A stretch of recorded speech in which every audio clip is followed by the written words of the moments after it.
Finally guys हामी पुग्नै लाग्यो। सबैलाई नमस्ते। हामी चाहिँ हेटौडादेखि चाहिँ लटरमेश्वर महादेव जाँदैछौँ अटोमा। हामी हिँडेको चाहिँ लगभग 2 घन्टा भइसक्यो। अनि बिच बाटोमा मकवानपुर गढी पनि आउँछ। यो मकवानपुर गढी कटेर पनि हामी अगाडि बढ्नुपर्ने हुन्छ। यो देखिरहनु भएको यो पहाड चाहिँ लटरमेश्वर महादेव भएको पहाड नै हो र जोडिएको पहाड हो। यो देखिराख्नु भएको यो सानो डाँडाको आधी बाटोसम्म चाहिँ अटो बाइकहरू जान्छ र त्यसपछि हामी पैदल यात्रा गर्नुपर्ने हुन्छ। र यो डब्लु जस्तो देखिराख्ने ठाउँ चाहिँ हाम्रो लटरमेश्वर महादेवको मन्दिर नै त्यही हो। यो ठाउँ चाहिँ यतापट्टि ललितपुर छ भने यतातिर चाहिँ हाम्रो मकवानपुर जिल्ला हो। यही बाटोबाट चाहिँ अब हामीले पैदल यात्रा सुरु गर्नुपर्ने हुन्छ। गाडीहरू आउने भनेको यही बाटोसम्म हो। अनि हामी गीत बजाएर चाहिँ अब अगाडि बढ्नेछौँ। र अब त्यो गीत चाहिँ अब हामीले सुनाउन सकिनौँ किनभने अब कपिराइट आउँछ भनेर म्युट राखेको छौँ। अब एकैछिनमा चाहिँ हामीले पैदल यात्रा सुरु गरेका छौँ साथीहरू। सुरुको पैदल यात्रा चाहिँ हामी 5 मिनटकै समयमा चाहिँ हामी थाकेका थियौँ र आराम गरेर फेरि हिँड्न सुरु गऱ्यौँ।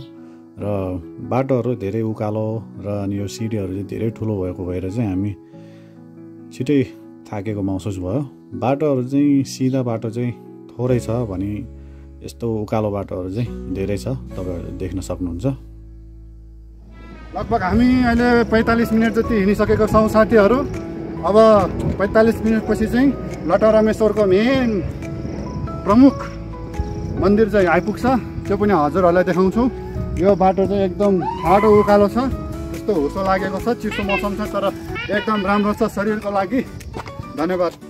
सिमेन्टले बनाएको सिडीको बाटो चाहिँ सकेको छ साथीहरू। अब यस्तै कच्ची बाटो अप्ठ्यारो बाटो चाहिँ सुरु हुन्छ र बिचमा चाहिँ हामीले डान्स पनि गरेका छौँ। यो गीतलाई पनि हामीले म्युट गरेका छौँ कपिराइट आउँछ भनेर।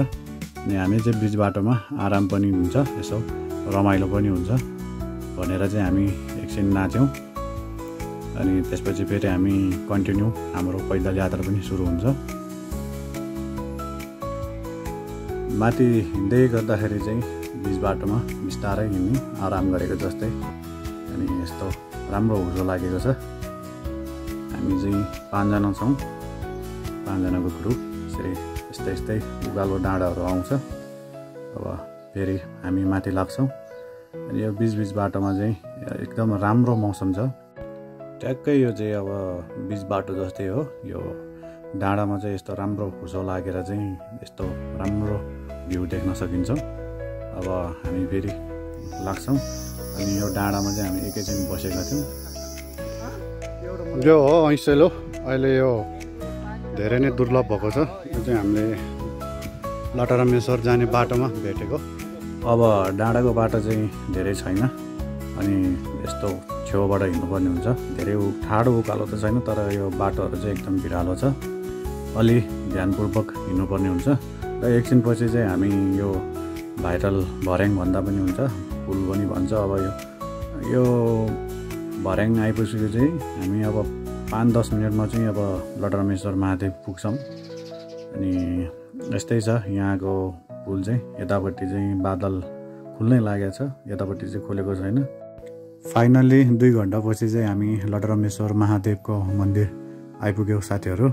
अनि यो लटरमेश्वर महादेवको चाहिँ 2टा मन्दिर छ।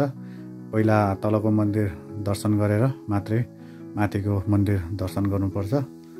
बाटो यस्तै छ, थकाइ मार्दै हिँड्दै गरेर आइपुग्यो हामी यहाँसम्म।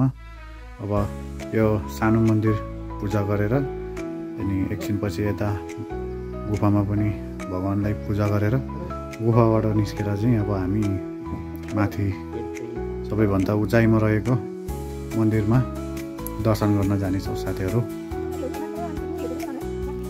अब माथिको मन्दिरमा पनि हामी लाग्दैछौँ। अनि एकैछिनमा माथिको मन्दिरमा पनि पुग्यो। यो मन्दिर चाहिँ सबैभन्दा माथिको उचाइमा रहेको मन्दिर हो। यही हो मेन मन्दिर लटरमेश्वर महादेवको मन्दिर। अनि त्यसमा हामीले पूजाआजा दर्शन गरेर यसो फोटोसोटो खिचेर चाहिँ फाइनल्ली हामी चाहिँ लटरमेश्वर महादेवलाई चाहिँ दर्शन गरेर हामी अब फर्केको अवस्था। मेन भ्यू पोइन्ट यही हो। अब हामी फर्केको साथीहरू, यही थियो आजको हाम्रो भ्लग। हेर्न सक्नुहुन्छ आज धेरै नै हुस्सो लागेको छ। मौसम राम्रोसँग खुलेको छैन। यदि मौसम खुलेको थियो भने चाहिँ बादलहरू पनि देख्थ्यो, तलको गाउँहरू भ्युज चाहिँ राम्रो देख्थ्यो। हामी चाहिँ माथिको ठुलो मन्दिर घुमेर आइसक्यो।